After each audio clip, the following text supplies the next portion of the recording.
in my private time, just been doing some studies on men of the Bible, just looking at characteristics and how they are. And one that continues is telling us, it's always kind of fascinated me and still continues to fascinate me, is Caleb in the Old Testament.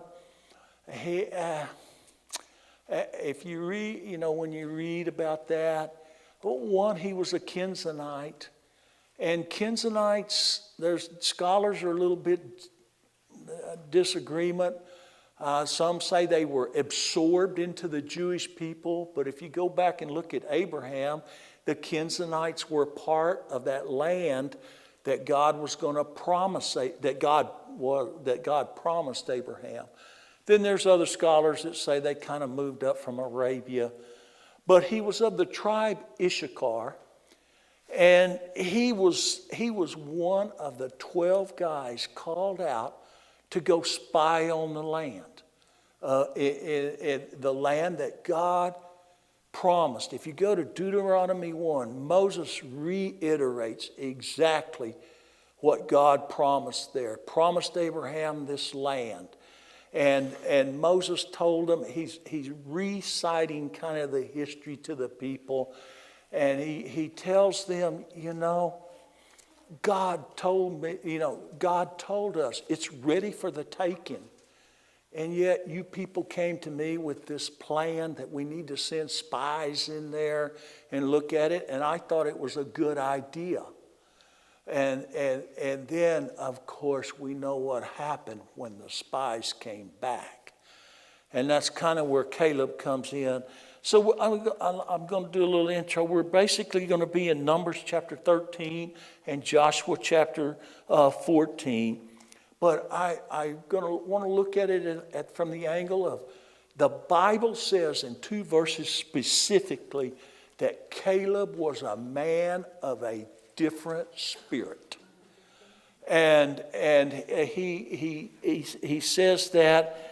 He says that in 2 different occasions, Numbers 14:24 and Deuteronomy 6:30. He describes Caleb a little bit, the author, and then he just says he was a man of a different spirit.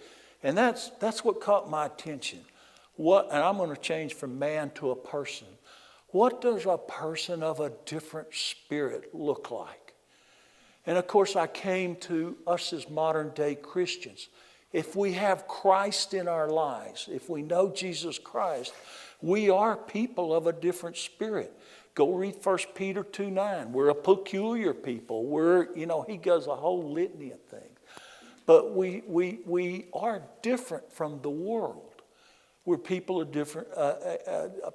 a different spirit. So I looked at that, and it just calls him a person of a different spirit. And there were a couple of other things that struck out to me. I'm going to go back in just a little bit here. He was about 45 when he was called to spy, and he represented the tribe of Issachar. Joshua represented the tribe of Benjamin. Okay, and then they had a representative from each tribe to go look at the land. And so one other little just interesting aspect about him, and this I did not know, some of y'all probably do, but Caleb had a brother named Kenz, K-E-N-Z, and K-E-N-Z was the father of Othniel, who was the first judge of the Israelites. And so he has some history in there with the Jewish people.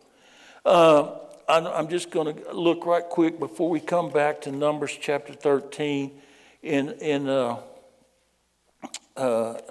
Numbers 14:24 is one of the verses. It says, "But my servant Caleb, because he has a different spirit in him, has followed me fully. I will bring into the land where he went, and his descendants shall inherit it." And then in Deuteronomy 6:30, it's repeated when Moses is giving them the kind of going through the history of them. to the Israelites of what all went on. And it says in Deuteronomy 6:30, it just says, again, it says, 6:30, is that what I put? I got that one wrong. But again, it says that he was a man of a different spirit.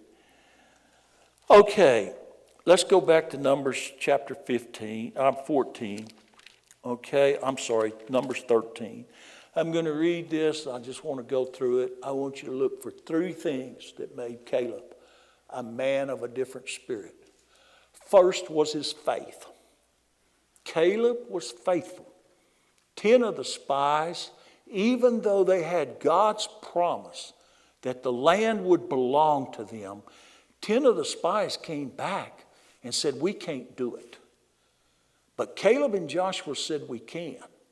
And so Caleb was a man of faith. He believed God at his word.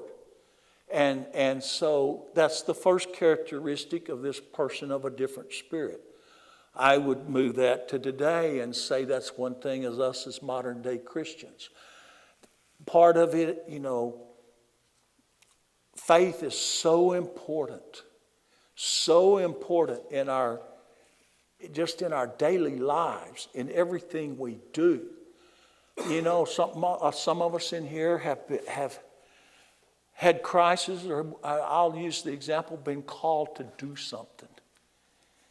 And I'm just going to use my example. I moved 6 times to towns I knew absolutely no one to teach. 6 times I moved. I mean, when I left there, I did not, 2 of the towns I knew about them, but I didn't know. But I knew God had called me. And all I could say as I talked to my wife about it and did it, He's called me, we just got to step out there. No, we don't know what's going to happen. We don't know anything like that. But faith is such an integral part. And why is a Christian, is a Christian a person of faith? Because God is faith. God is faithful. And so that's the first thing I want you to see. The second thing I want you to see about Caleb as we read these things, he had courage. I mean, he's standing there in front of a group of rebellious Israelites who have listened to 10 spies tell them, oh yeah, the land is good. Well, it took 2 people to haul the grapes. The land is good. But they're giants in the land. They're giants in the land. Caleb had courage. When you go to Joshua 15, Caleb was given Hebron. He came to Moses and he said, Moses, he's recounting here. He said, remember, I was faithful and y'all promised me Hebron. Do y'all know what lived in Hebron? The Anakim, giants, big ones. Do you know how old Caleb was when he asked Moses to go in and conquer them? 85. So he had courage. I think people of a different spirit, I think they have that courage. Courage is opposite of fear. And I would say that's what drove the other 10 spies. They looked and saw the big people. And come on, not everybody in that land were giants. Some of them were just average people size-wise, right?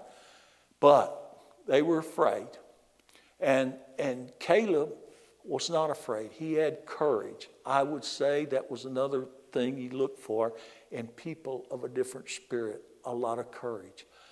And then the third thing I want you to see as we go through here, he was obedient. I mean, he was obedient to a T. As a matter of fact, a couple of the verses say that God is telling Moses, he said, and this is Caleb who wholly followed me. And so he was obedient in what he did. So let's just start off reading there. I'm just going to start 13. I'm not going to read all of that. I'm not going to read all the names of everybody. I'm just going to kind of paraphrase that and kind of want to get to 14. So God says, send the men in to spy out the land. Moses, one from each tribe, Moses sends them into the wilderness. He lists there in about verse 4, he lists who the people are, what tribe they represented, okay, and they are the ones he sent out. Okay, and then in 17, and I think this is very interesting also, he told them, the Lord told him through Moses exactly how to go into the land. Go into the land, you go this way. Into the south, go up to the mountains, see what it's like, and then there's three things you're supposed to look at. The people, are they weak or are they strong? Are there a lot of them or are there a few of them? Is the land good or is the land bad? Okay, do the cities have camps or are they strongholds, which basically means walled in? Okay, is the land rich or poor, forest or not? And then he says, be of a big courage, and then he gives them the admonition to bring back in verse 20, to bring back some of the fruit of the land. So far, so good. They go in. They go in for 40 days, right? They come back, all right, and there you get, in verse 22, it refers to Hebron, and it says that that's where the Anakim were. And so they brought them back, took two people to carry the figs. They came from spying the land. Okay, now I want to pick up in 26 and just read. They departed and came back to Moses and Aaron and all the congregation of the children of Israel in the wilderness of Paran at Kadesh. They brought back word to them, to all the congregation, and showed them the fruit of the land. Then they told him and said, we went into the land where you sent us. It truly flows with milk and honey, and this is its fruit. Now remember, God had told several people that this land, this promised land, was a land of milk and honey, all the way back to Abraham. And he says, nevertheless, and this is where 10 of them missed the mark. It flows with milk and honey, but, okay, nevertheless, the people who dwell in the land are strong, the cities are fortified, very large. Moreover, we saw the descendants of Anak there, and then they go through the list. The Amalekites dwell in the land of the south, the Hittites, the Jebusites, the Amorites dwell in the mountains, the Canaanites dwell by the sea and along the banks of the Jordan. Okay, and then here's Caleb, verse 30. And from this verse, you can infer that they have gotten the people up in an uproar. Because what does Caleb do? He comes to the front, and this is what he said. And, I don't know if y'all have ever had to make a statement against the majority in public. But if there's ever a time to be a little bit afraid, that could sure be one. And this was Caleb. Caleb was a minority voice speaking against the majority voice. And so here's what he says. He says he came and he quieted the people, i.e. courage. He quieted the people before Moses and said, it's short, it's simple, and it's almost stated as God told them, as God promised it. Let us go up at once and take possession, for we are well able to overcome it, i.e. faith. God told them they could overcome it. God told them to take it. Caleb took God at his word there. And so he's telling the people out there, look, there are big people there and there's this. But God is the one that promised that land to us. We've got to be faithful and we've got to go claim it and take it. And so 31, it says, but the men who had gone up with him said, and so again, they rebut Caleb here. Okay? we are not able to go up against the people. They are stronger than we. And they gave the children of Israel a bad report of the land which they espied. The land through which we have gone as spies is a land. And notice what they say about the land, the 10. It devours its inhabitants. Okay. All the people we saw are men of great stature. We saw some giants. We were like grasshoppers in their sight. So we were on. So those right there in that verse, when Caleb stands and quiets the crowd, you see two of these characteristics of which God would say, Caleb was a man of a different spirit, courage and faith. Okay? So then you go into chapter 14, and we know what happened. I just finished up there. Chapter 4, or start 14, we know what happened. Did the people go in? No. What happened to the people? That generation died except for 2 of them. Who were the 2 that did not die? Joshua and Caleb. Okay. And again, the first part of chapter 14, Moses is pleading with the Lord not to destroy them right then and there. And they fell on their faces. And then you get down there to 6, verse 6 of chapter 14. It says, Joshua the son of Nun and Caleb the son of Jephunneh, who were among those who had spied out the land, tore their clothes. Verse 7, they spoke to the congregation of the children of Israel. Now this is after the congregation is in an uproar, and probably already made a decision in their heart and their mind not to go in. It says, and they say again, the land we passed through to spy out is an exceedingly good land.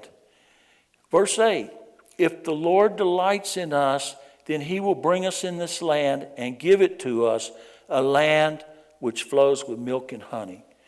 If you go back and look at the direct Hebrew translation, it says, God is going to give us this land like a piece of bread or a piece of cake. You know, it's ours. And that's what Caleb and Joshua are saying.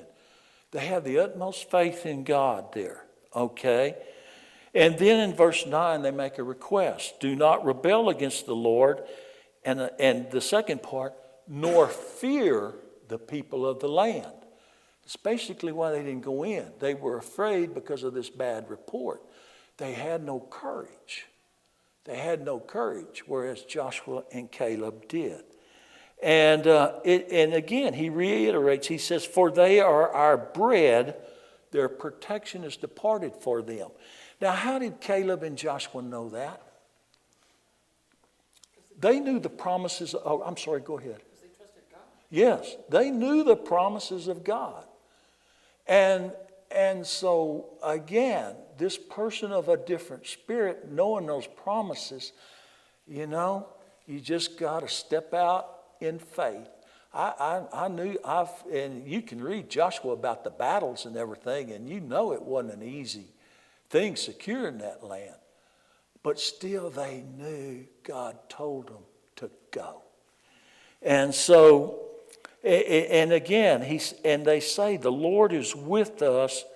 And again, they request the people not to fear. In other words, be of a good courage. Don't fear them. And what was the result of their plea that time? The congregation picked up stones and started chunking them at them. You know, they said to stone them with stones.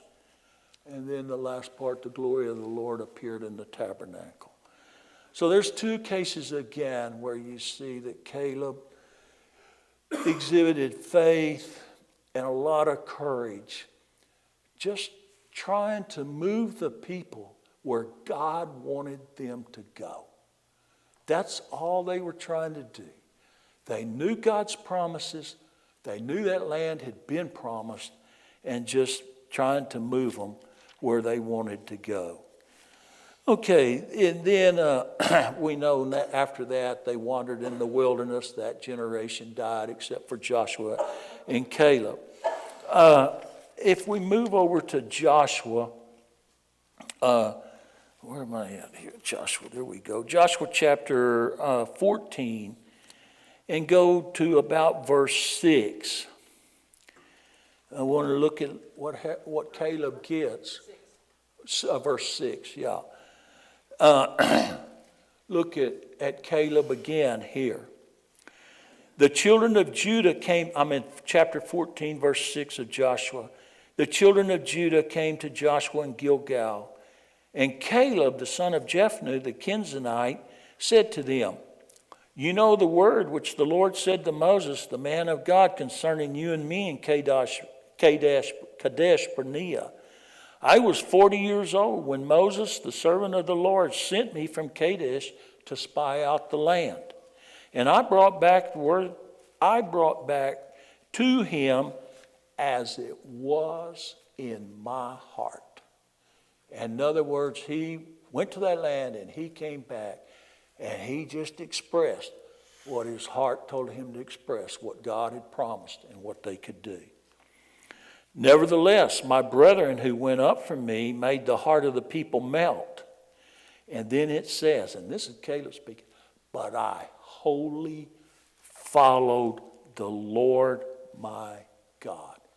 Obedience. Okay? This is where Caleb says it. There's another place where Moses says it. So Moses swore on that day, saying, the land where your foot has trodden shall be your inheritance and your children. Because, and Moses recognizes it here, you have wholly followed the Lord your God. And now behold, the Lord has kept me alive, as he said, these 45 years. So this makes at this point Caleb 85 years old. And he says, ever since the Lord spoke to this word while Israel wandered in the wilderness, here I am this day, 85 years old. And here's what he says about himself. This is how the Lord has kept him. And you have to believe he's kept him like this because Caleb was faithful. Caleb had courage. And Caleb was obedient. Plus it was part of God. As yet, I am as strong this day as on the day that Moses sent me. In other words, I'm just as strong at 85 as I was at 40. And just as my strength was then, is my strength now for war, both the going out and the coming in. Now, therefore, give me this mountain of which the Lord spoke in that day. You heard in that day. The Anakim were there. The cities were great and fortified. It may be that the Lord will be with me, and I will drive them out, as the Lord said. And Joshua blessed him and gave Hebron to Caleb, the son of Jephunneh, as an inheritance. And Hebron became the inheritance of Caleb, the Kenizzite. And it says why? Because he wholly followed the Lord God of Israel. And then the land had rest from war. And if you look at Hebron, on some maps, some biblical maps, when you look at, you'll see the country that Judah was given. And I know over here sits Simeon's tribe's land. And right in there, you'll see this area of Hebron. You got to come back south and west of Jerusalem a little bit, and they'll have a little circle around it. His area was given within the tribe of Judah, that land. And he went and conquered the Anakim, and he conquered that area there.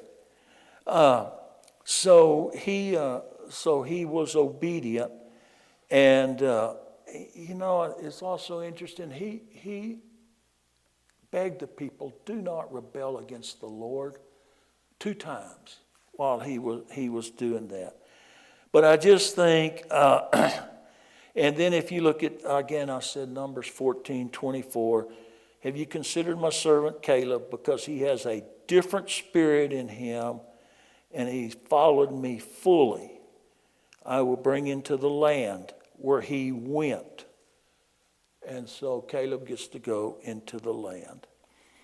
So in short, 3 things exhibited by Caleb.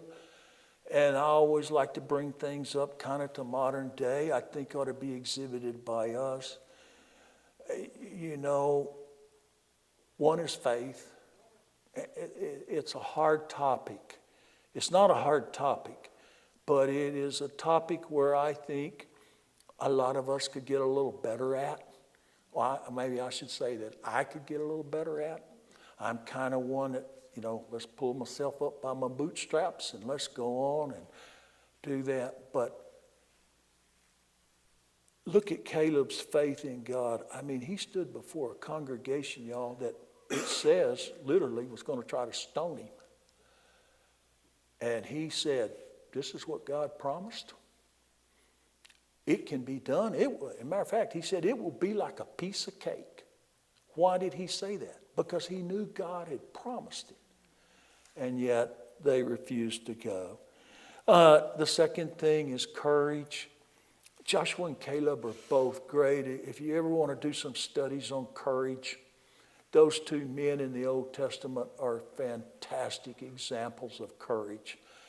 And their courage just simply comes from their faith of God and their willingness to obey God and what he does, what he tells them to do. And so he was fearless. He was just almost fearless.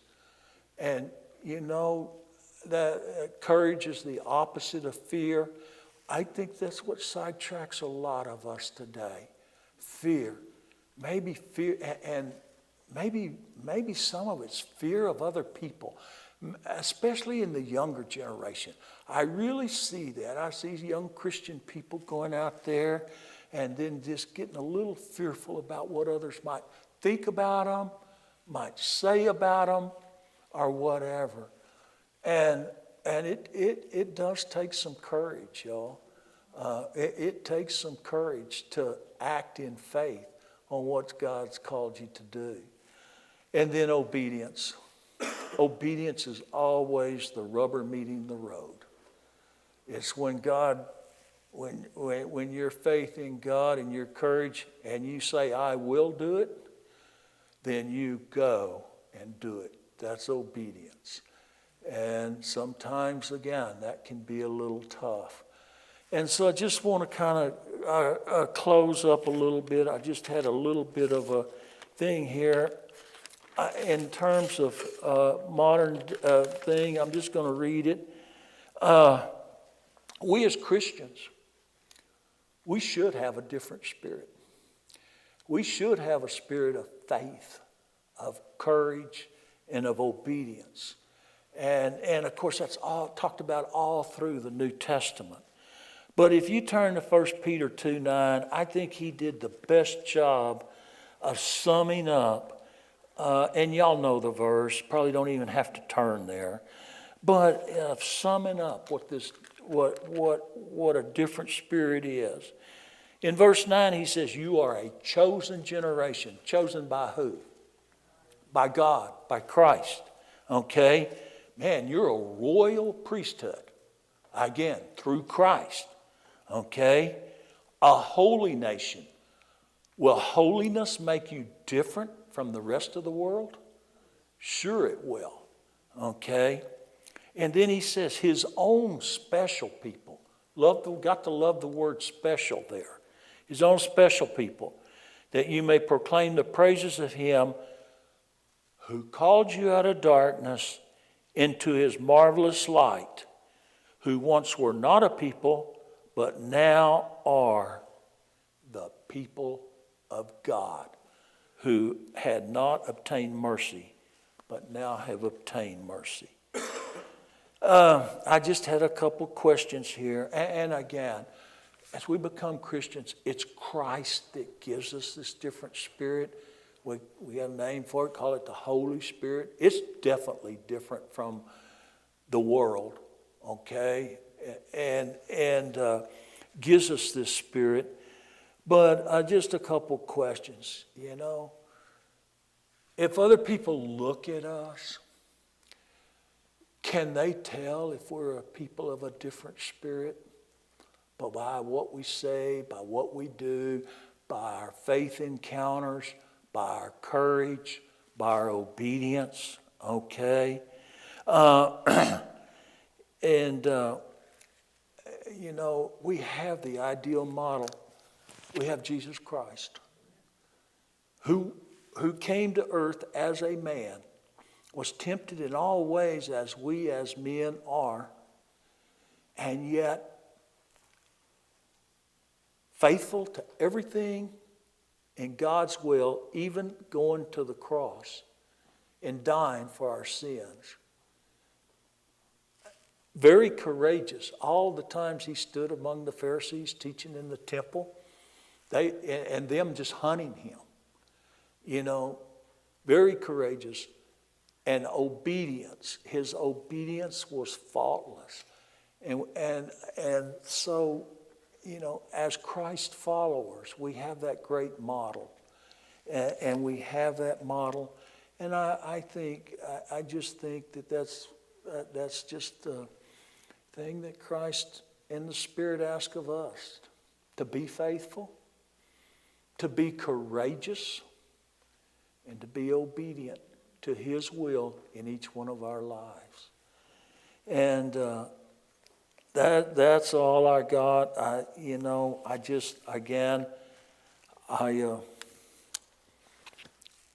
find him kind of a fascinating person. Anybody have any comments or questions? We got 2-3 minutes. Any questions or comments?